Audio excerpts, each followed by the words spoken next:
All right, everyone, welcome to another episode of the Sovereign CEO podcast. I have with me today my friend Tristan. Welcome to the show. Thank you for having me.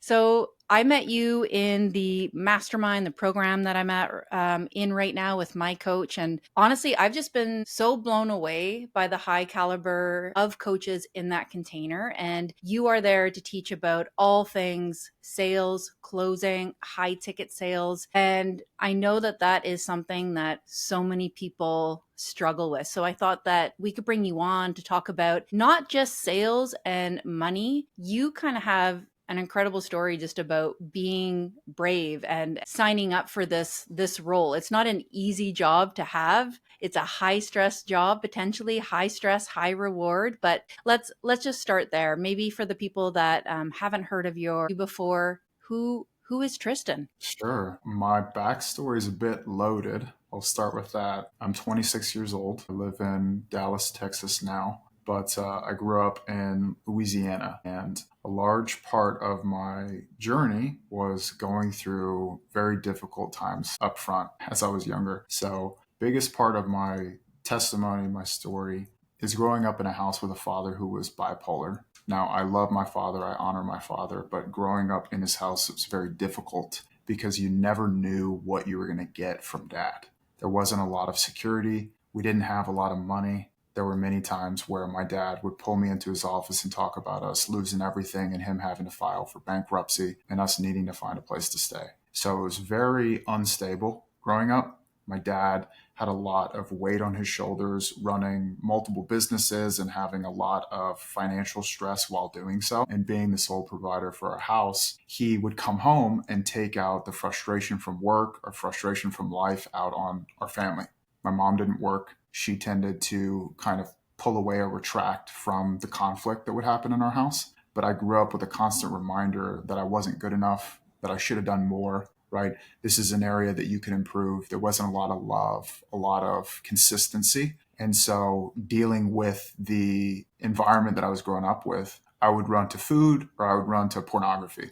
Those were my two main vices on how I would cope with how difficult it was in my house. A big other part of us growing up in this house was that we had a sewer line that collapsed under the center of our property that formed a sinkhole under our house where there was raw sewage being dumped into the soil. The house was starting to cave in on itself. And we went into this 12-year-long battle with the city that we were living in that we lost twice. So there was millions of dollars that was lost there. My dad ended up having his will stolen from him, from family members. And so we never really caught a break. No. But through that, I would go to food, I would go to porn. I ballooned up to 300 pounds. So with that, had a lot of deep seated insecurities that I didn't know how to handle. I was bullied really, really bad in school. Didn't have a lot of friends. I didn't have any self-confidence. I couldn't really speak my mind. If I had to present in front of class, my hands would shake, my pits would fill up with sweat, and I didn't have an identity at the time. People would call me fat ass to my face. They'd make fun of me, take pictures of me, send them to each other. There was a lot of just not feeling like I belonged anywhere. And that led to me not ever speaking my mind. And I would kind of close off with people. So I went through high school that way. I was, like I mentioned, addicted to porn, watching it a lot. Didn't have any girlfriends, no real friends at all. I remember this one time where we would have these pep rallies and I would go and sit with a group of people and they would all get up and move to a different part of the gym because they didn't want to sit with me. They wanted to sit with more popular people. So I'm going through all this stuff. I ended up graduating high school, and through finding random YouTube videos on the internet, I get inspired to lose weight. So I confront my twin brother, who was also 300 pounds at the time, and I tell him, hey, I'm just going to swing the bat as hard as I possibly can and lose this weight or give it my best effort to do so and just see what happens, right? And I remember him looking me in the eyes and saying, we're always going to be fat. Good luck. Like, God gave us a slow metabolism. Well, at And that let's just point, like 300 pounds, sorry to interrupt, like it's okay. hard. Like just walking is hard. Awesome. Yeah. And you've never lived a life like I'd always been overweight, so I didn't even know it was possible. I just knew how painful and frustrating it had been to look the way that I looked and feel the Mm. way that I felt. But long story short, he's like, no, dude, I'm not going to do that. We've always been fat. It's never worked, etc. And after a couple of weeks of me going to the gym and like being consistent with the diet and the working out and running, he realized that I wasn't going to quit. Yeah. And then he also realized that if I lost the weight, he would forever be known as the fat twin. And can't blame genetics, right? As a twin. Exactly. Yeah. So he decided to partner with me. We lost 110 pounds each in a period of about 5 months. And Wow. then I went through college, and college was great. Learned a lot about myself. All of a sudden, people were not treating me like the fat, awkward guy. And Mm. I was able to become a more confident version of me. I was able to start building relationships with people that I'd never had before and networking and things like that. I graduated marketing, and then COVID happens. So it's like the whole world is shut down. So I could not find a job to save my life. But towards the end of my college experience, I ended up getting a job at a car dealership with a buddy of mine, who actually got me the job. And we were porters. So it's like we weren't even sales reps. We weren't technicians helping the cars. We were the guys who would sit there and move the cars around the lot. So we just talked to each other all the time. And this buddy of mine starts telling me about how he found this guy on the internet who was teaching people how to become more productive. The terminology was like peak performance or become a high performer. And he had paid this guy on the internet $500 to learn how to get better with his habits. And that shocked me because it's like, what the heck are you talking about? Number one, why are you paying this dude $500? You don't even know him. But number two, why do you care so much about waking up early in the morning to do homework? Like, I didn't see the significance of it at the time. But anyway, long story short, his habits improve and he's like more efficient with his time, and it gives him some more free time. And he's like raving about this guy. He won't stop talking about him, which I was like, dude, shut up. Like, I don't care. I don't want to do homework. I don't care about waking up early in the morning. Just leave me alone. But he's very persistent. And when I realized I couldn't get a job to save my life, this buddy of mine just kept talking about this entrepreneur that he invested into.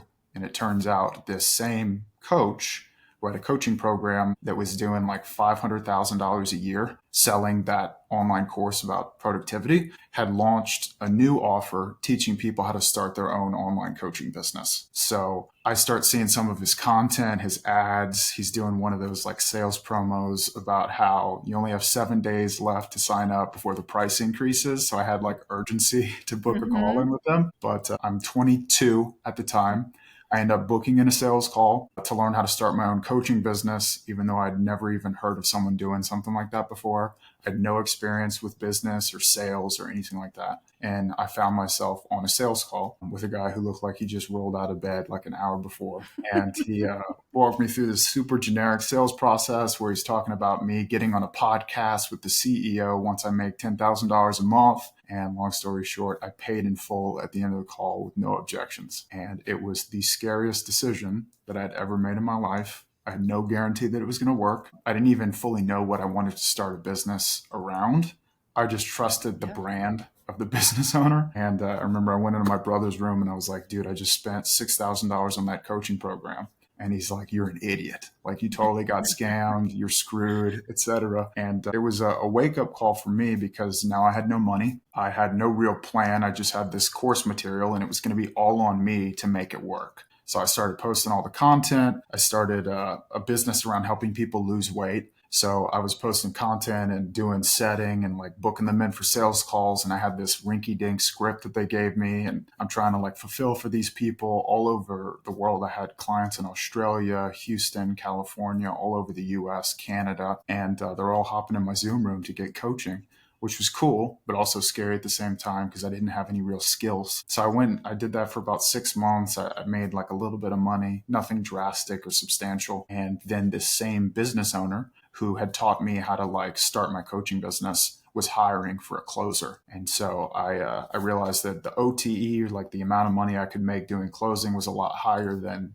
running my own business. And I saw it as an opportunity for me to be able to come in and start developing skills in these different areas. I could learn about sales, but then I could learn about the business and all these other areas. And ultimately, the reason I started the business in the first place is because I wanted freedom. Like I wanted to get out of Louisiana. I wanted to be able to provide for myself. And I felt like with sales, like I could probably do relatively good with it just because of like the God-given gifts that I had of communication and understanding people and just the difficult things that I went through in my life. I thought I would be good at it. So they ended up giving me the job. I started taking sales calls for this company, and quickly I became the best sales rep on the team. He was doing around $700,000 a month in sales, and I helped him scale to over $1 million a month, where eventually I got into managing teams and building out sales teams. And that's where I really learned everything about online business and sales teams and building leaders and accountability and systems and operations. And I definitely wouldn't be in the position that I am in today without that experience working for that coach, because I was with him for about 2 years.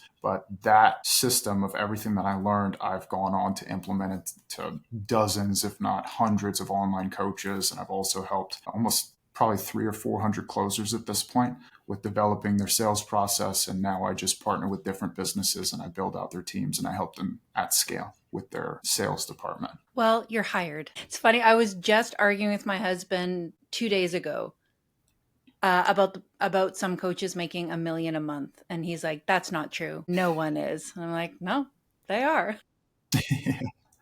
Now let's go back. That's incredible. First of all, let's go back to that initial sales call. What did he say to you? Because, like you said, he rolled out of bed. He kind of showed up a mess. Now Yeah, you were nurtured a little bit. Like you saw the guy's content, you saw the brand. Now there's this new guy on the sales call. It's not even the guy that you're seeing in the ads. What right. did he say to you to make you do a $6,000 purchase? That's a great question. The funny thing is, the guy who had told me about this coach was sitting next to me. He was like out of the frame of the call. And I remember thinking prior to joining the sales call, like hoping and begging that they would even let me in to the program. Call it ignorance or being naive. The way that he framed himself in the marketing was very like scarcity mindset. Like, I'm only taking on a certain amount of people. This is the requirements of what you would need in order to even start a business in the first place. And also it being foreign to me and me trusting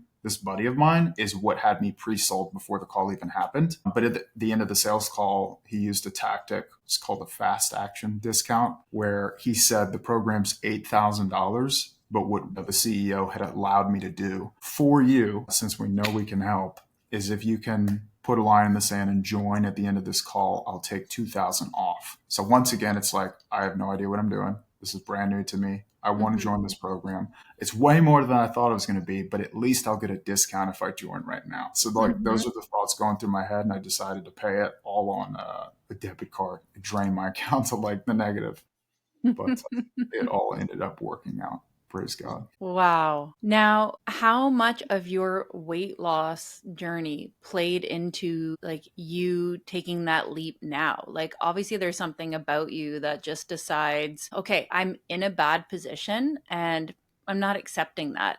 And that doesn't seem to be the state of the world. I understand that there's always like a pendulum. And Mhm. maybe 10 years ago, maybe people were a little too harsh. Maybe we didn't pay attention to our feelings and it actually, like, people are getting PTSD because we're Yeah. ignoring ourselves so much. But I see this other thing happening where they're not encouraging the 300-pound person to lose weight. They're saying, actually, you're perfect just the way that you are. Right. Like, we have a culture of mediocrity right now. That's like, it's okay. Get your DoorDash, stay 300 pounds. You don't need to make money. You can just go on universal basic income here in Canada. Like, don't try and achieve. Yeah. Like, how did that play into you deciding to really like make something of yourself? So there have obviously been a lot of mentors that I've studied under that have helped shape my mindset and like the perspective on why I do what I do and how I make decisions, etc. Tony Robbins is definitely a big, obviously very well known, but he played a big role in like helping me to view life differently.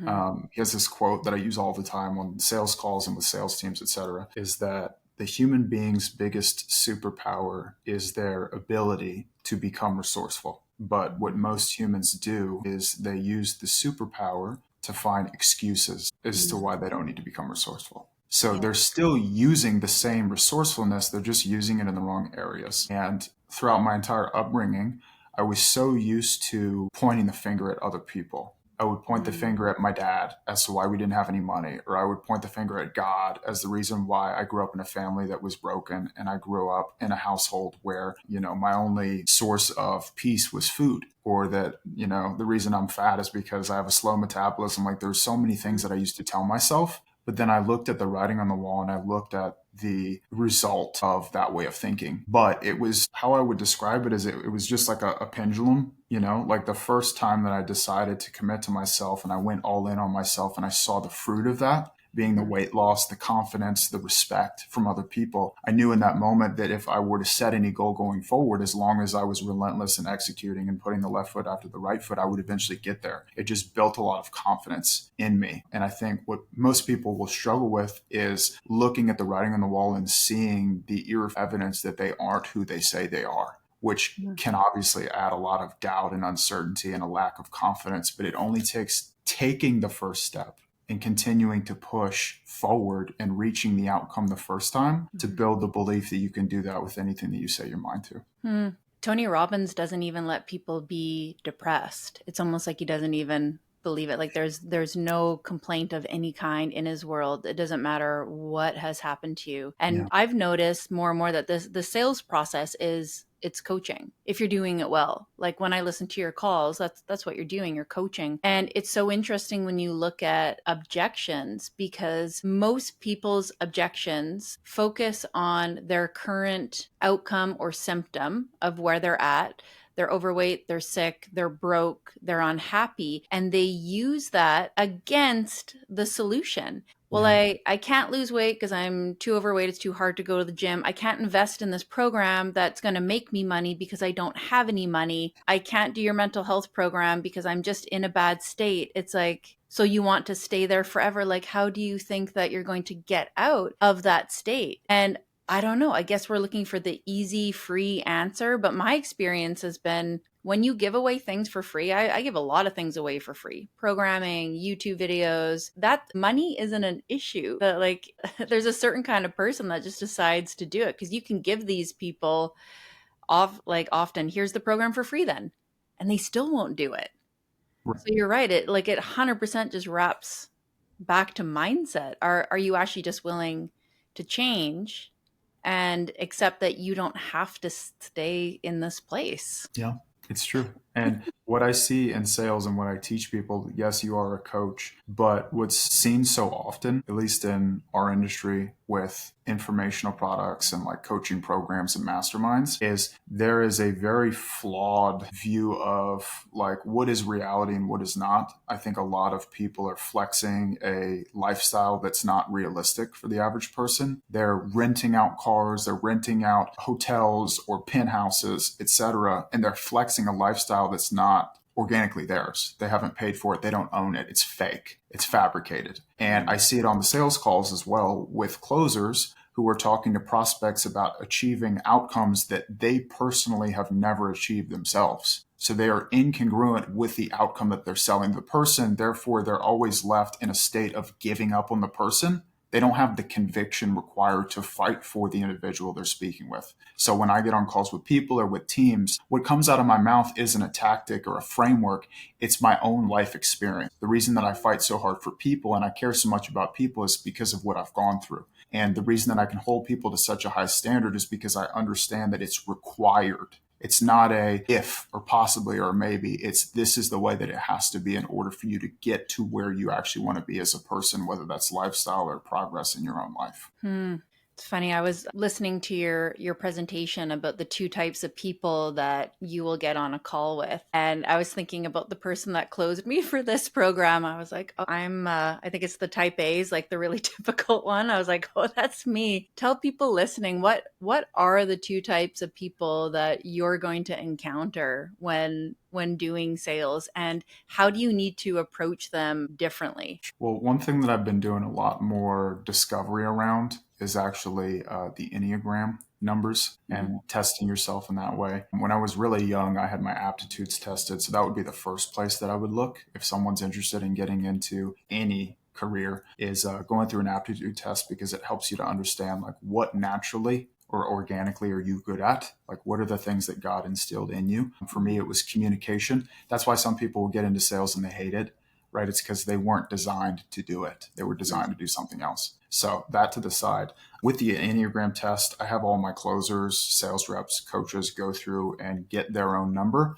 because it gives you a lot of insight into what are you motivated by? What are things that upset you, right? Because every single person is different. And that's something that most people are not taught getting into sales. But I've been able to put them into two different buckets, because with the Enneagram test, there are 9 different personalities. I don't want to overwhelm the person that I'm working with, but I do want to give them clarity as to better understanding themselves, but Mhm. also better understanding the people that they talk to. So when it comes to these 2 different personality types, I've labeled it personality A and personality B. The one that you were referencing, personality A, is going to be someone who is more alpha, right? They're going to want control over the conversation. The reason that I understand this person so well is because I am also that person. And I've been on sales calls before in the past where the person I'm talking to doesn't have the level of knowledge or experience to be able to help me. And it can be very frustrating. Usually, whenever people are on sales calls and the conversation turns combative,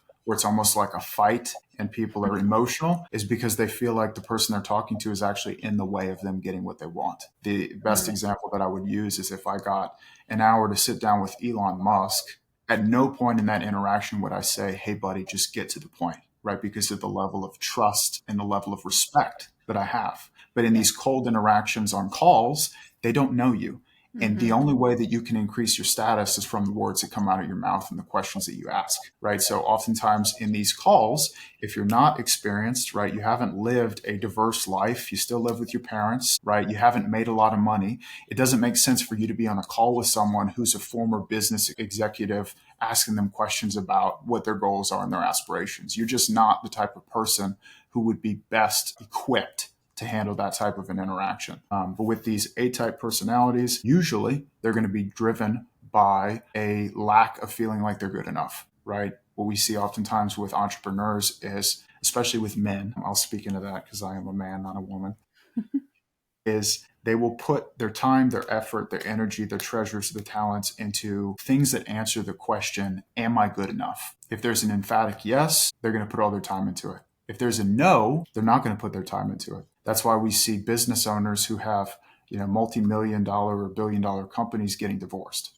right? Because their wife isn't answering that question for them with an emphatic yes. Their work does. So the reason I say that is because a lot of these A personalities are going to be very driven by success, and they're going to be driven by a narrative of wanting to prove people wrong, but also wanting to create a certain narrative of how other people perceive them. And so in the sales process, whenever they're trying to get control in the conversation and they don't want to be sold and they want to make sure that the person doesn't take advantage of them, that's where the frustration comes in. So the way that I Mhm. teach people to handle that is within their tone. It's also within the preparation, right? Making sure that they fully understand where they're going in the conversation, that they're not ill prepared to handle those situations. Because every single call that you take, it's either going to be A or B every time. There's nothing in between. And so, obviously, tone is very important in those interactions. I don't want to mirror the same tone, the same frustration as the person. I want to bring my tone down. And there's someone that I've studied under. His name is Chris Voss. He has a book called Never Split the Difference, which I would strongly encourage any listener to read if they're interested in sales and psychology. He was, I That's a believe, good a one. former New York City homicide detective, something close to that. Yeah, a federal agent of some sort, like, used to Yeah, grilling people. FBI investigator. But for those who are listening that don't know who this guy is, essentially his job was negotiating with terrorists or people who had hostages. And he would have to bring them down to where they didn't kill anybody and make sure that the people that he wanted to be safe were actually safe. He has this terminology to describe the tone of voice that he would use in those interactions, and it's known as the late night DJ voice, which I'd Mhm. never heard of before, but now I recognize that that's the tone that I use on my calls. Yeah. it just gave me a lot of leverage to lead with empathy, where people felt like I genuinely cared about them and I didn't have Yeah. an ulterior motive to the questions that I was asking. But it also helped me to be able to ask more difficult questions to people who are more frustrated, angry, controlling, etc. That served me a lot on those sales calls with those types of personalities, because I would be able to bridge the gap in a way that most people are not with those personalities, because they get too timid or afraid or scared or uncertain. Another thing I learned from you is you can't call the A-type people out, like, you're lying to me, right? So you just ask more questions, and that's how you bring them down a little bit. And by bring them down, like, they're feeling cocky, they're feeling like they don't need the program, even though they're on a call with you to solve their problem. Totally. And I see that all the time now. People won't want to be forthcoming with the information about like how their business is doing, like how much revenue they're making. Yeah. So, and they'll say, I'm making really good money. And then I'll ask and I'll ask and I'll dig. And then I find out that really good money was $15,000 a year. Yeah. And then we start breaking that down like month to month, and like the amount of hours that they're putting in and like what their expenses actually are. And then you highlight that with like their actual goal of wanting to get rid of their 9 to 5 and replace their income. You're like, this is not good money Yeah. in relation to the goal that you have set. And a lot of people, like, it's not like they're hiding it. Like, they actually don't know, like they're avoiding even looking at that, and that's kind of also what sustains the ego there for a little while. They're Totally. not actually looking at those numbers. Yeah. And I would say that's 100% where it's coming from. But it also stems from the insecurity that if they tell you where they're actually at, you're going to judge them or you're going to view them as unsuccessful. So there's this big motivation to hold up a certain appearance, even if that appearance is not reality. And then they get stuck never getting the help that they want if that salesperson isn't willing to push. And this is where like sales becomes coaching, where like some people have heard that slogan, like sales is solutions or sales is service. If you're doing it in this way, it actually is. Because if someone's not willing to have that conversation and press a little bit more, that person will just be forever stuck there. Like when you were 300 pounds and your brother said, no, man, it's just our genetics, Yeah, then you would forever be stuck there. So that's not actually kind. Clarity is kind. totally. The amount of Okay. money I would have paid someone to sit down with me and hold my feet to the fire in that moment, Mm, in a loving way, showing me the writing on the wall and telling me what was possible if I was willing to commit, it's like I would have emptied my bank account at that time for someone to do that for me. I'm laughing because a friend of mine, Liam, he's a podcaster. He was sharing this image of him running a marathon like with a weighted vest, and he's like in killer shape. And he said a couple years ago, my coworker, who wasn't even my friend, turned around and said, "Hey, Liam, you're getting fat." And he's like, I'm so glad that he said that, because Yeah, I started going to the gym and I got in incredible shape. And a lot yeah, of people will hear that and think like, oh, that's rude. But like now Liam's kicking ass and is in incredible shape. He's like, I'm so grateful that he turned around nice. that day and said that. Yeah, and it's true. So, who's the other person? So, we have the person that perhaps has a bit of an inflated ego, but also accomplished, hardworking. There's lots of positive qualities to that type of personality. Who else might someone encounter on a sales call? Yeah, the second personality type is how I was before the journey started, where they're more type B. It's going to be beta, and that doesn't mean it's not a negative connotation. It's just a way of thinking where they are going to have tendencies of making excuses and not taking actions that are congruent with their goals. And the reason why they do that is because oftentimes they have limiting beliefs that have been cemented into their mind. Things such as, coaching is too expensive. I don't have the time for this. I don't know if I would be successful. Right. My job isn't paying me enough. Like whatever we tell ourselves, people don't realize that they are the best salespeople in the world for themselves. You're selling yourself every time you have a thought that you further reinforce with action, forms beliefs. So I've been the person for the longest time where I would say, God gave me a slow metabolism, therefore I don't have to do anything about it. Right. Mm. And when we make decisions that way, we formulate beliefs, and those beliefs lead to actions, and those actions lead to results. So this type of person is going to need not only reframes on those beliefs, but they need belief built in them and encouragement that if they're willing to take the step, they can actually become the person they truly want to become.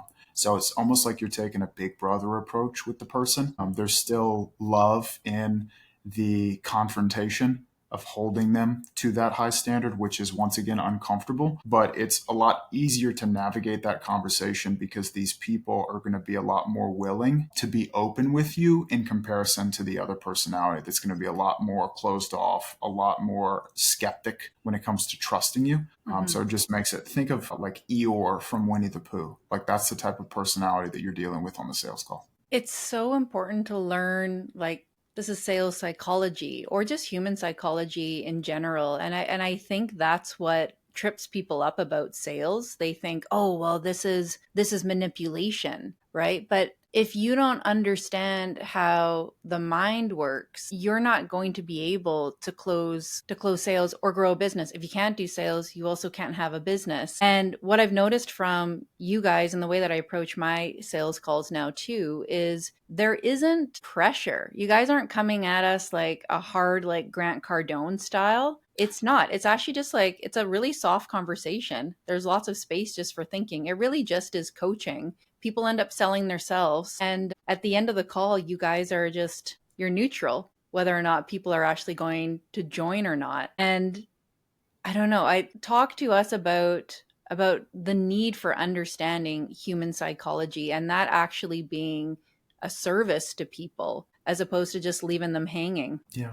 I'd say the reason that I've spent so much time understanding myself and understanding other people is because I realize that the job that I have as a salesperson is I essentially am holding the keys to their own kingdom, right, in their own life of what they want. And this is a responsibility that, if it's taken for granted, is going to further put the person that I'm talking to in a worse position than they were before the call even started. So, as an example, the analogy that I give salespeople when they're getting into the role of closing or taking calls and enrolling clients is, I want you to imagine that I gave you $1 million a year salary. And no matter whether or not the person joins or they don't join, it doesn't affect the money that you're making every month. But if you do a poor job and you are not thorough in the process, you don't set the right expectations with the person, you're lazy, right? You're not honoring the commitments that you've made to yourself as a leader in your own life. I'm taking the salary away. How would you go about the interaction? Would you be first come, first serve? Anyone who wants to join can join. Here's the payment link. Or would you be skeptical? Would you be apprehensive? Would you be disagreeable with the person? And I think sometimes in sales, people think that if we're very nice and friendly and we build rapport and we talk about the weather and we try and get the person to like us, that that's enough to get them over the finish line to where they invest in themselves. But oftentimes these prospects are reading you the entire interaction. So they're used to seeing a certain person who's overly agreeable and friendly throughout the entire interaction. And when we get to the end of the call and price is on the table and it's getting uncomfortable. All right, everyone. I'm going to say welcome back. We were filming this podcast, and then in the middle of the podcast, the internet went out. I'm not sure what happened. So this is another day. I have brought Tristan back to finish our conversation. So welcome back, Tristan. Thanks for being patient with us over here. I just wanted to wrap up a few things that we were talking about. We were talking about the different types of people that you will encounter on a sales call. And, you mentioned that this is a skill that some people are better at than others. Do you think that sales is a skill that all entrepreneurs should learn at some point? I think yes. I'd say the best business owner that I ever worked with was actually the first owner that I worked under. And I've just seen in info, like selling informational products, there's a lot of businesses that will skyrocket and then plummet all over different niches. The main reason that I see that happens is either the front end, they focus way too much on marketing and sales and they don't care about fulfillment, or the person who's leading the business hasn't mastered every skill in every area of their business. So they will over delegate, where they will bring on the sales manager who's super well trained, the setter manager who's super well trained, the head coach that's well trained, and all of these team members build up experience, right? And these team members will leave eventually. And the business will crumble because the business owner doesn't know how to reestablish whatever part of the business is lacking, and they don't know how to teach it themselves. So what I tell business owners, especially early on, is they should master sales, appointment setting, like booking calls. They need to master marketing, and they also need to know how to fulfill. And another addition would be copywriting or building funnels, right?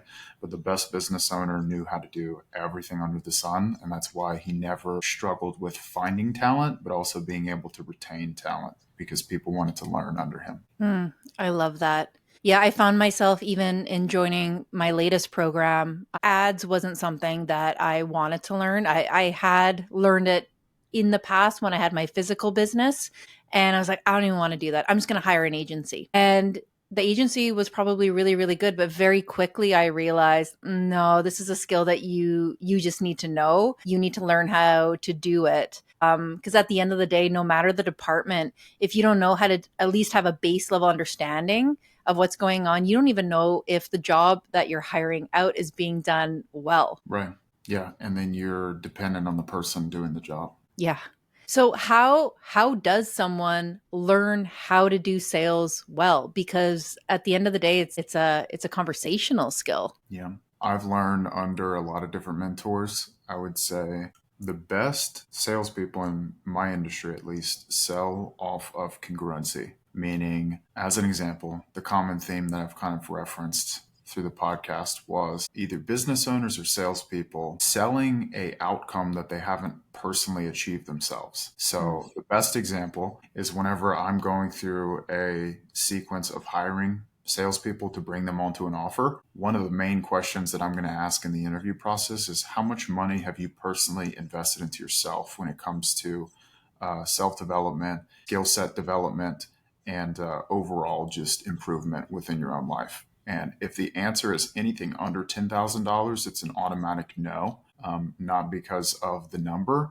It's just the principle that you are going to be coming onto our offer and selling a product that is higher ticket, $5, $10, $15, $20,000, and you are essentially asking someone to do something that you wouldn't willingly do yourself. So it's not, you're out of integrity when you do that, right? And the level of conviction required for you to be able to overcome limiting beliefs and fears that the prospect is going through is not going to be nearly as high in comparison to someone who spent, tens of thousands of dollars into their own personal development. I love that. One of my most recent programs that I joined, it was an American. So all of a sudden, a $6,000 program was almost like $9,000 for me. And I love telling that story on sales calls when I can see people getting uncomfortable about a price. Like, I hear you. Like, and the last time I did this, like, I felt sick about that investment, but that put like a healthy amount of pressure on myself to do something dramatically different. And I'm not saying that this can happen to you, but that pressure for me,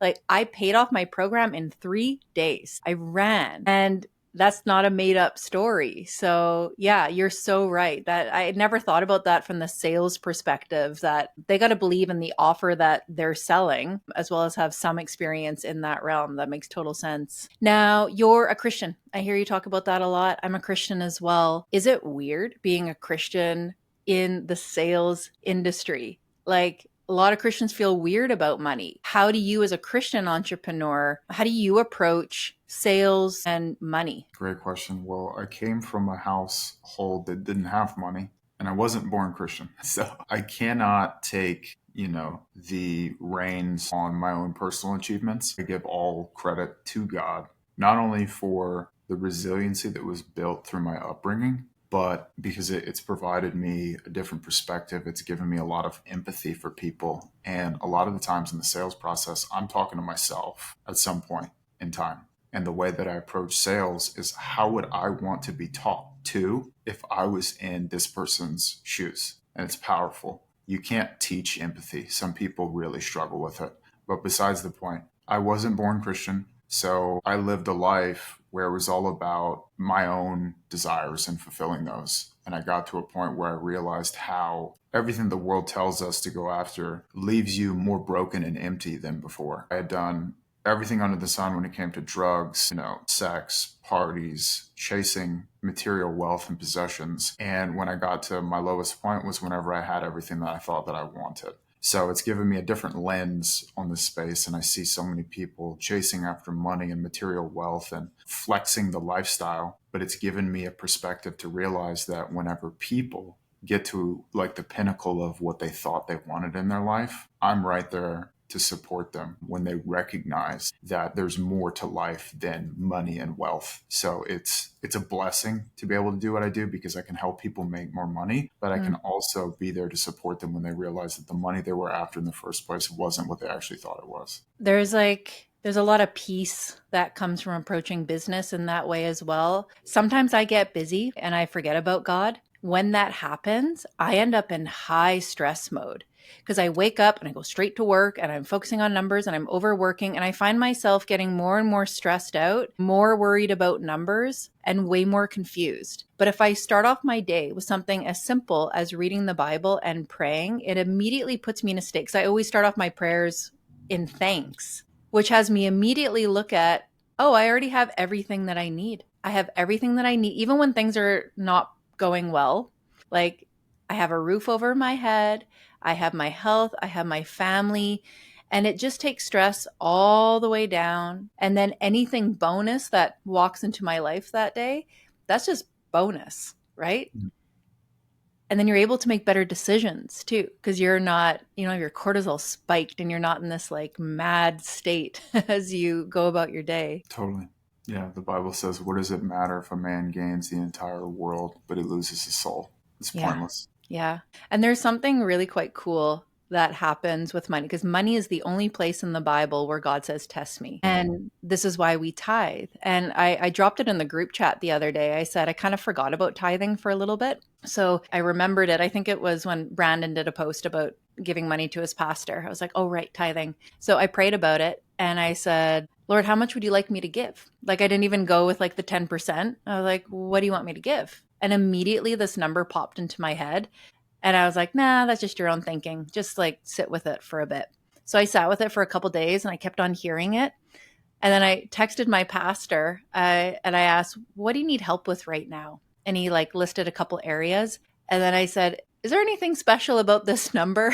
And he's like, that is exactly the amount that we need to pay for the youth program this summer. And I was like, done, sending you a check right now. I like, that is so cool. It's amazing. There's nothing Yeah. more freeing than working hard and being able to advance God's kingdom. The amount of peace that you get knowing that you're actually making an impact bigger than, I think it's either in Revelation or one of the Gospels where it talks about two types of people that would handle this circumstance where it's almost like someone is homeless, they don't have any food. Like you can look at them and say, like, God be with you, bless you, I hope you're okay, and part ways, or you can actually do something and help them. So for God to put us in the position where we can bless people financially it's a tremendous blessing.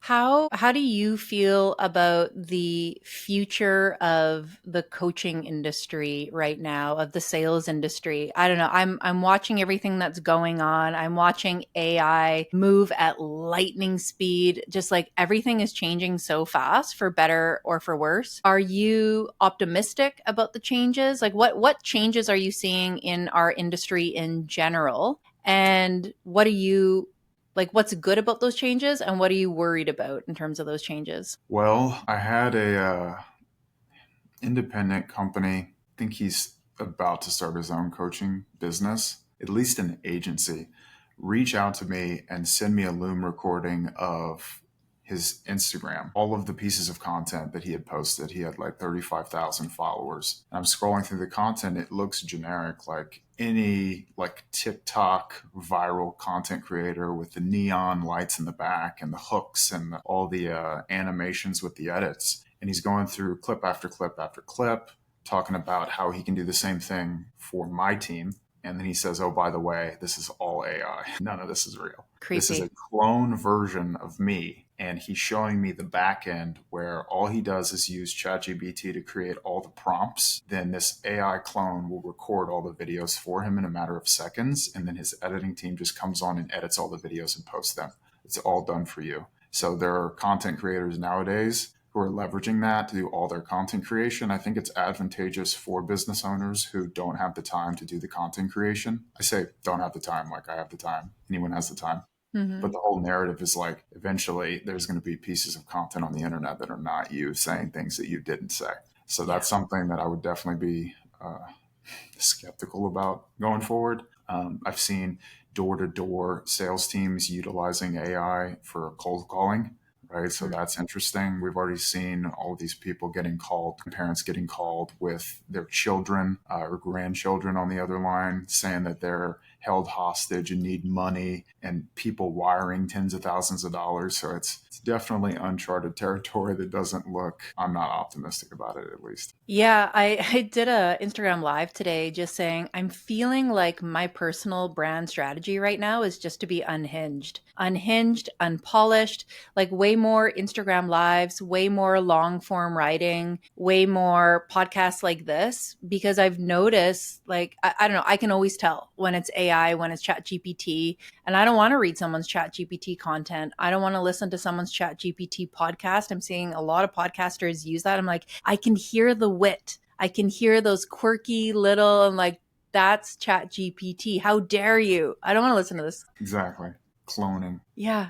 So like with all this stuff happening, do you think it's too late for people to start like a coaching business if they like haven't already made those steps, and there's people that have already been doing it for a while and now they're using robots to help them produce things at lightning speed? Do you think it's too late for them to start from ground zero? I think there's some aspects of the business that we know, the industry that we're in, that eventually will be surpassed with AI, such as like copywriting, funnel creation, even setting, remote setting and booking calls, even using AI for cold calling Mm.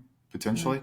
But there's nothing like having an interaction like we're having right now through Zoom. When it comes to the sales process, when it comes to the client to coach experience, that's irreplaceable in my opinion. I feel the same. Like at first, it was cool using ChatGPT, and I'd be a hypocrite to say that I don't use it. I use it to write my emails and stuff. But lately, I've been like getting out my journal and a pen, and I've been going outside and like meeting people in person.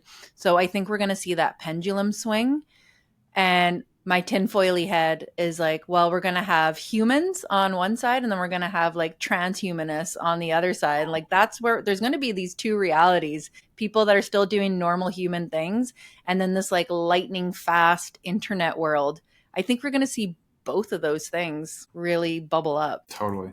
I mean, you saw it with content creation, like the very beginning of YouTube, everything was unedited. It was just totally raw, unfiltered content, hours of videos posted. And then we had this push for super high edit, high production, clipped all over the place. And nowadays, people are starting to just watch the more raw, regular, Thank unfiltered you content. for saying that, because I've been feeling overwhelmed because I've just been starting my YouTube channel and I'm looking at everybody else's videos and I'm like, shit, these Yeah. are really highly, heavily produced. And it's just me right now making these videos. Yeah. I'm kind of tired of it myself. Like, you feel like it's just not authentic whenever you're seeing all the edits nowadays. Yeah. Even TVs, when you buy them, the super high def, it looks weird. I've never liked that like super high def. It Mhm. looks fake. I prefer an older model of TV. We have like a small TV that's not super high def. I'm like, this feels way better. Yeah, totally. I agree. Tristan, anything else that you want the audience to know about stepping into the coaching world, entrepreneurship, sales, I anything would we say didn't cover? not necessarily. The only thing that I would say is growth happens outside of your comfort zone and consistency compounds over time. So true. Where can people find you? I love soaking up your sales content. I learned so much from those short videos. And it is you, right? It's not a AI robot. This is actually you. It is me. I do have an identical twin brother who posts content. How do we know Um, he's not a robot? We don't know.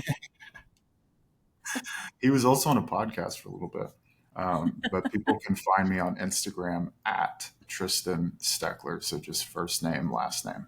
Nothing crazy. Awesome. Tristan, thank you for coming on the show and finishing up part two. I'll make sure to link your Instagram down below. And yeah, just for the listeners out there, it's a skill that I think every entrepreneur should learn. And when you do it right, you realize that sales actually is in greatest service to your prospect because you're doing it to get people to their goals. As long as you're doing it ethically, you're selling an offer that's in integrity, it can actually be fun. I've learned that it's actually really fun.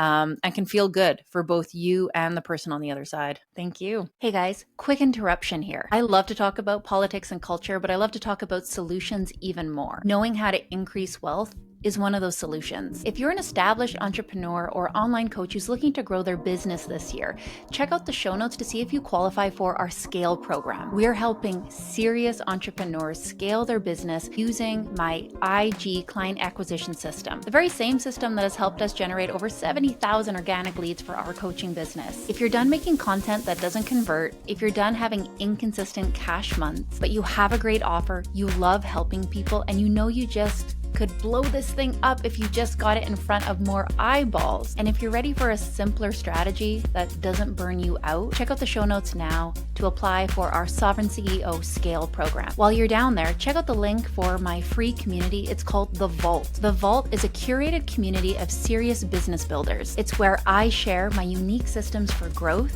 and where you can actually learn from me live each and every month. So again, if that's you, if you're an established entrepreneur or online coach looking to grow their business this year, head on to the show notes now so that you can see these options for growing your business with me.